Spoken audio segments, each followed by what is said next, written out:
좋아. 네, 우리 지능교회 초등부 친구들 한 주간 잘 지냈나요?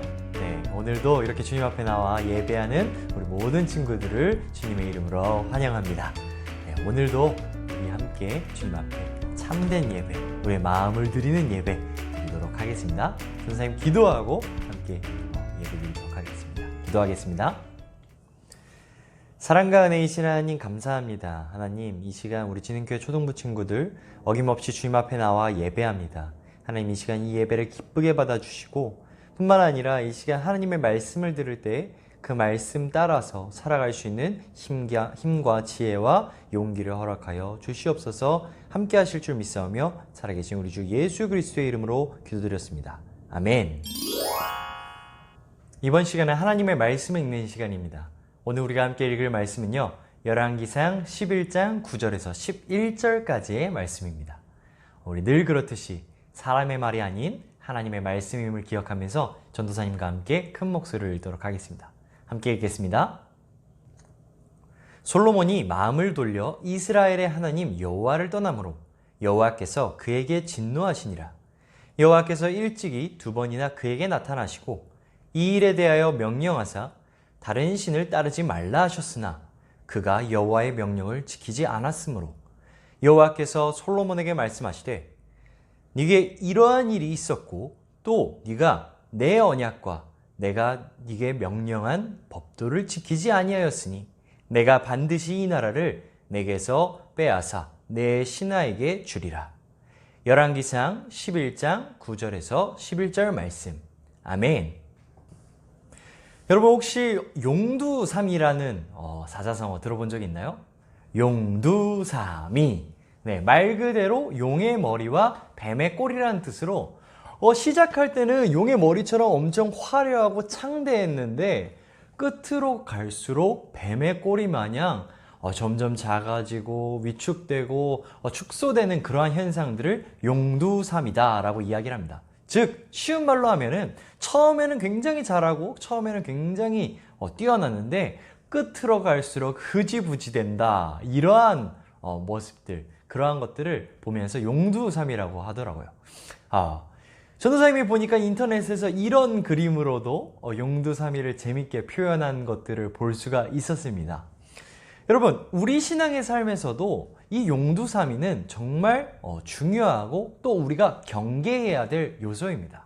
처음 하나님을 믿었을 때는 하나님 믿고 나서 하나님께서 날 구원하셨어, 그 은혜와 감격으로 가득 차 있지만 시간이 흐르고 흐를수록 그 믿음이 점점 떨어지거나 혹 예수 그리스도를 믿고 난 다음에 그 행동이 좋아지지 않는 모습들, 그러한 모습들을 우리는 용두삼이라고 할 수 있고, 오늘 우리가 읽은 본문 말씀에서는 그런 용두삼이에 대해서 경고하고 있습니다. 오늘 본문 말씀을 보면은 이러한 용두삼이를 대표적으로 보여주면서 우리에게 경고를 던지는 인물이 한 명 나오는데요, 그의 이름하여 솔로몬입니다. 우리 친구들 많이 들어봤죠, 솔로몬. 예수님을 믿지 않는, 또 교회를 다니지 않는 친구들도 솔로몬은 한 번쯤은 들어봤을 법한 이름입니다. 말 그대로 솔로몬은 지혜의 왕이기 때문이죠. 이 솔로몬의 시작은 가히 용의 머리와 같았어요.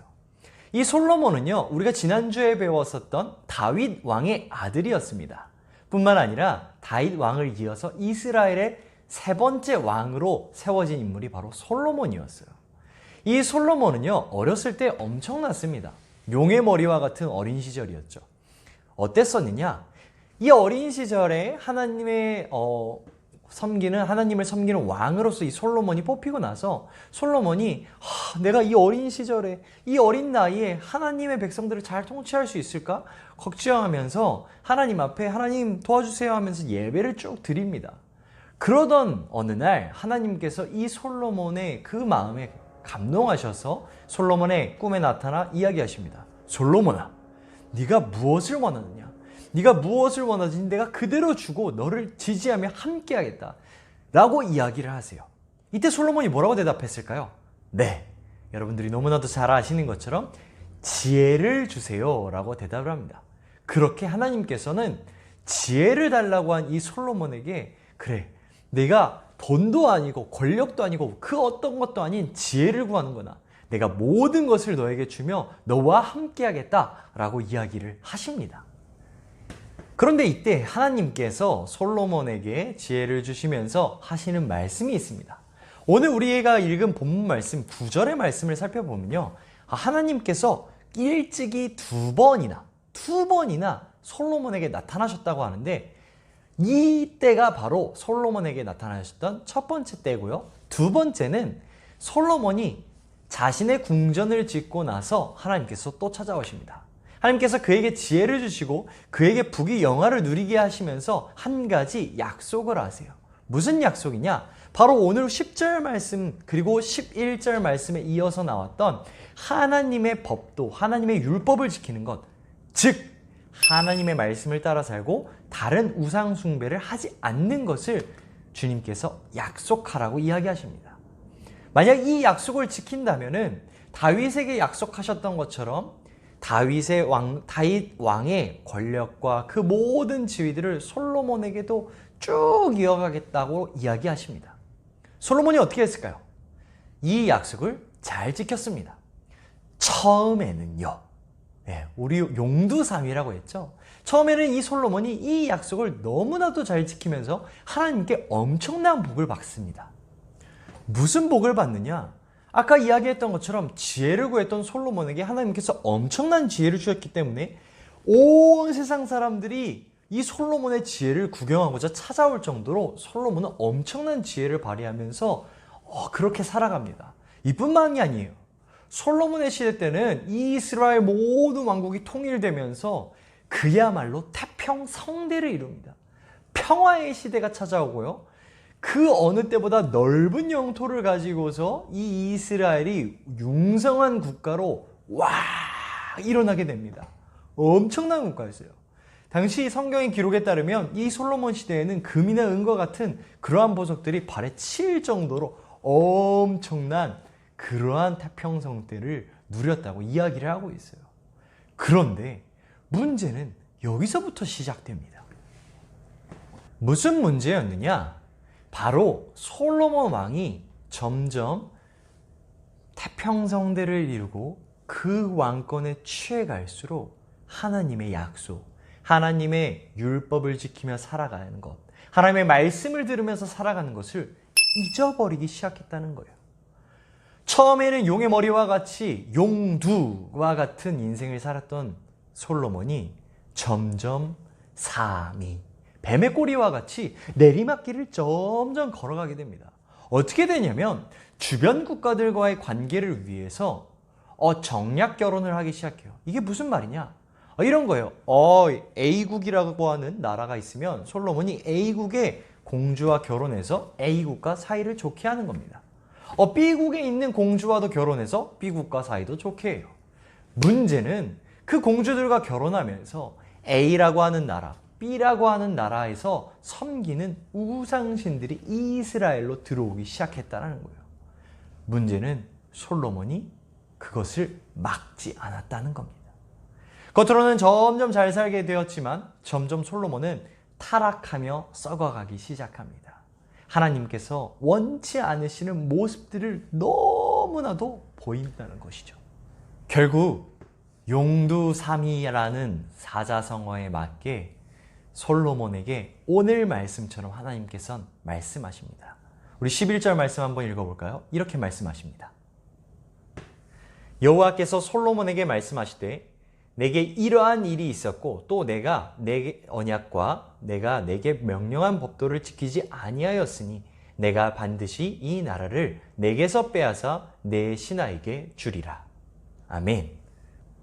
결국 솔로몬의 결말은 이렇게 됩니다. 솔로몬 이후에 이 태평성대를 이뤘던 통일 왕국 이스라엘은 북이스라엘과 남유다로 여기 있는 이 지도와 같이 분열하게 됩니다. 뿐만 아니라 오늘 우리가 읽은 11절 말씀에 하나님께서 말씀하신 것처럼 하나님이 이 솔로몬의 신하에게 이 나라를 딱 빼서 주시게 됩니다. 너무나도 슬프죠. 말 그대로 용두삼위와 같은 모습의 그러한 솔로몬. 여러분 성경을 쭉 보다 보면 전도서라는 성경이 있습니다. 이 전도서가 솔로몬이 썼다고 추정하는 그러한 성경인데 그 솔로몬이 쓴 전도서를 쭉 살펴보면 이러한 말들이 많이 나와요. 헛되고 헛되고 헛되다. 하나님이 없는 모든 것들은 헛되고 헛되다. 뒤늦은 반성문을 쓰며 이 솔로몬은 용두사미와 같은 인생을 마무리합니다. 우리 사랑하는 진흥교회 초등부 모든 친구들, 우리 친구들의 인생은 이 솔로몬과 같이 용두사미가 아니라 처음부터 끝까지 용미가 되는 그러한 인생을 살았으면 좋겠어요. 여러분들이 지금 믿고 있는 그 하나님, 지금 알고 있고 지금 의지하는 그 하나님을 절대 놓지 않고 끝까지 그 믿음과 신앙을 잘 지켜서 그 마음을 지켜서 자라나 언제 어디서든지 여러분이 어느 나이대가 됐든지 끝까지 하나님을 믿고 의지하는 하나님의 귀한 백성들, 하나님의 귀한 자녀들이 되었으면 좋겠습니다. 그러기 위해선 여러분 이러한 속담이 있죠. 3살 버릇 80 간다. 지금 이 초등부의 시기에 여러분들이 하나님의 말씀을 읽고 듣고 기도하는 습관을 잘 다졌으면 좋겠어요. 그래서 여러분의 마음을 지키고 이 솔로몬과 같지 않고 언제나 어디서나 하나님을 바라보는 우리 친구들이 되었으면 좋겠습니다. 우리 그러길 소망하면서 전도사님과 기도하고 마치도록 하겠습니다. 기도하겠습니다. 사랑과 은혜이신 하나님 감사합니다. 오늘 솔로몬 이야기를 통하여서 용두사미와 같은 그 신앙이 얼마나 비참하고 참 슬픈 것인지 우리가 오늘 깨닫습니다. 사랑하는 하나님, 우리가 솔로몬과 같지 아니하고 정말 우리의 신앙, 우리의 마음을 잘 지켜서 처음과 끝이 동일할 수 있는, 아니 더욱 하나님과 가까워지고 하나님을 사랑하며 하나님의 백성답게 변해가는 우리 진흥교회 초등부 친구들이 될 수 있도록 인도하여 주시옵소서. 그렇게 될 수 있을 때까지 늘 함께 하신다는 그 주님의 약속을 붙들고 믿으며 이 모든 것 살아계신 우리 주 예수 그리스도의 이름으로 기도드렸습니다. 아멘.